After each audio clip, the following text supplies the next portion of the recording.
welcome back. And we are talking about a subject that I talk about a lot. And I'm honored and privileged always to have somebody here from MADD, Mothers Against Drunk Driving. And of course, Steve Barrett is here, and he's the program director, and I welcome you always. And Susie Thomas, and Susie's son, 14 years old, was killed by a drunken driver. And her son was just walking along the street in his neighborhood with his family, taking an afternoon walk. These things shouldn't happen. And what can we do? We can't be responsible for Tennessee and Georgia and Oklahoma. We can only be responsible for where we are. But what can we do? Right. So, MADD is not going to be done with this issue until the day we end drunk driving and there are no more victims. That's our new saying. It motivates everything we do. No more victims. That's the day we work towards. Does it cost money to join MADD? No, absolutely. People can get involved with MADD in all sorts of ways. Obviously, we're a nonprofit and we need to be stronger and have greater capacity, so we're always grateful anytime individuals or businesses want to donate.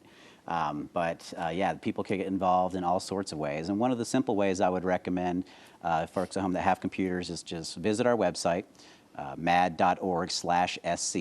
And if you got email users who are watching, just put their email in there. You'll get our monthly e-newsletter. It's really one of the best ways just to kind of keep tabs of what we're doing to say, oh, that's something I want to support, or that's something I want to get involved in. But I think you're going to see us much more involved in the upstate over the next year with ways for people to get involved. One event that we have coming up in November is not something that everyone can come to, but something I think people should be happy that we're doing. And this will be the second time we're doing it. One of the ways that we really can obviously prevent and cut down on drunk and drug driving deaths is supporting our law enforcement, because the more that they're out there doing traffic enforcement in high visibility ways, the more people's behaviors change. They say, oh, this isn't a place where I want to drink and drive, I'll get caught. So we like to do things to recognize and support our law enforcement. So we're going to be having a chili cook-off for law enforcement and first responders to thank them for what they do. And they kind of get to be the guests, and community agencies can come together and kind of serve their special recipe chili, and we'll kind of have prizes for the best chili. And really it's a way to thank them and also to kick off what we call the Taiwan On for Safety season, which is Thanksgiving to New Year's Day, which people recognize by MADD red ribbons on cars. That's when we really want people to fly their red ribbon somewhere on their car, their keychains, to say, I'm going to be a designated driver this holiday season, and I'm going to make sure the people I'm celebrating the holidays with always have a safe ride home. So that's an event we're excited about. And then next year, and we're really talking a ways away, but next fall, we are putting plans in place to have our first ever Greenville Walk Like MADD. And Walk Like MADD is our signature 5K walk event. It's our biggest fundraiser. It's where people can come together in teams and walk together and really celebrate our mission and remember people like Gregory and everyone who motivates us to do what we're doing, because one of our main goals is that victims are not forgotten. We remember them.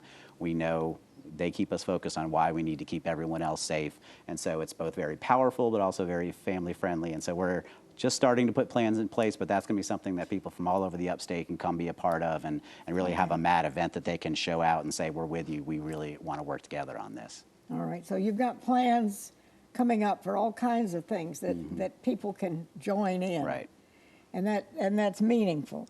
But what does our law say now in South Carolina? Where do we stand? If you're drinking and you're pulled over, what happens? Do these people go to jail?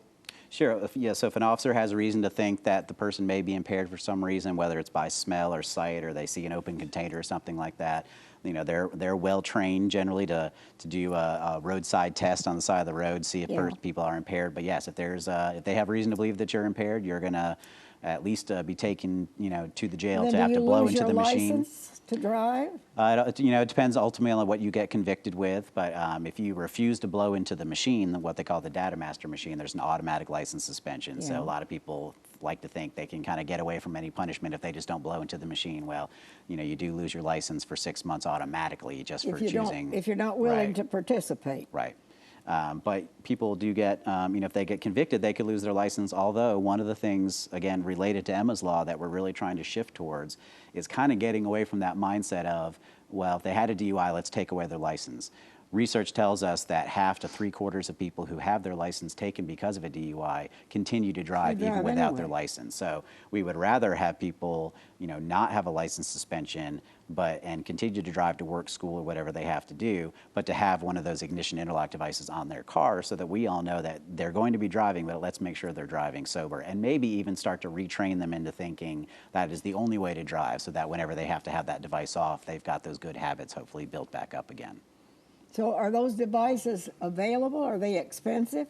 And who has them? I mean, Right, so they're somewhat costly. They are. How would you know, for instance, if you pull into a parking lot and you're going to the grocery store and you see all these cars, is it obvious that it is on the car? No, it'd probably be obvious if you were inside. Probably only if you were inside the car and watching someone have to turn on their car. That's probably the only time you would notice it's there. So by just looking in the window, you couldn't say, oh, he has a device on his car. Maybe if you knew what to look for, you might see it. It's not huge, but yeah, there's there's so many electronic equipment in cars these days. You might not know it was something different than a GPS or any other piece of equipment. But so yeah, it depends if you knew what to look for. But yeah, they're relatively unobtrusive. But certainly if you're in the car with someone and you watch them have to blow into the device, then you would figure out that something was different. So yeah, the good news is that most of us don't have to worry about where to get them and how they work. It's just folks who get DUIs, and they're, as soon as they get convicted, they're explained about the ignition interlock program and where to get them.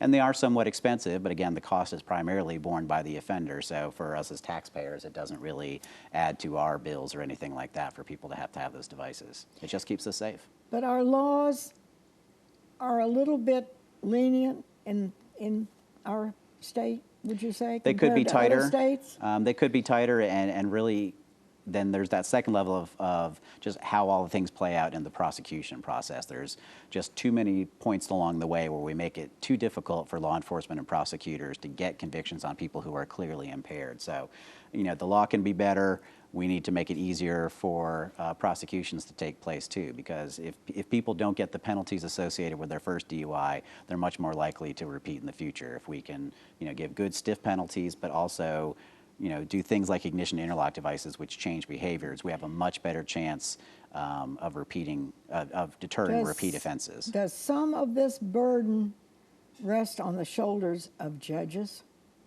Certainly there are some judges who, are not making some of the same rulings as we hear in other places where cases are getting thrown out, but at the same time, it is widespread. So it's not just a handful of judges. It's a systematic issue, and that's why we need a systematic fix with our laws. But certainly there are some judges who are saying, I don't interpret the law the way that some of these other judges are saying, and that's ridiculous to say that because somebody is drunk and stumbles off the screen for a couple seconds, then comes back in, that I should say that they get out of their DUI charge because the video is not complete. So we certainly appreciate those who kind of, what we think, put common sense to this issue. But there's enough judges making those rulings that I think it really is a law problem that needs to be fixed so every judge can feel comfortable making the ruling that makes sense. Okay, now tell me something, Steve. What can we, as just everyday people, right, what can we do to help, besides, don't drink and drive, right, but what can we do to help make our roads safer and help our law enforcement people? Sure. So any support for law enforcement, whether that's advocating for them to have more funding for more traffic enforcement or just thanking them for what they do. And, if you go through a checkpoint rather than, being inconvenient, saying, thank you for doing this. I realize you're keeping us all safe. So the more motivated and supported law enforcement, we'll all be safer for that.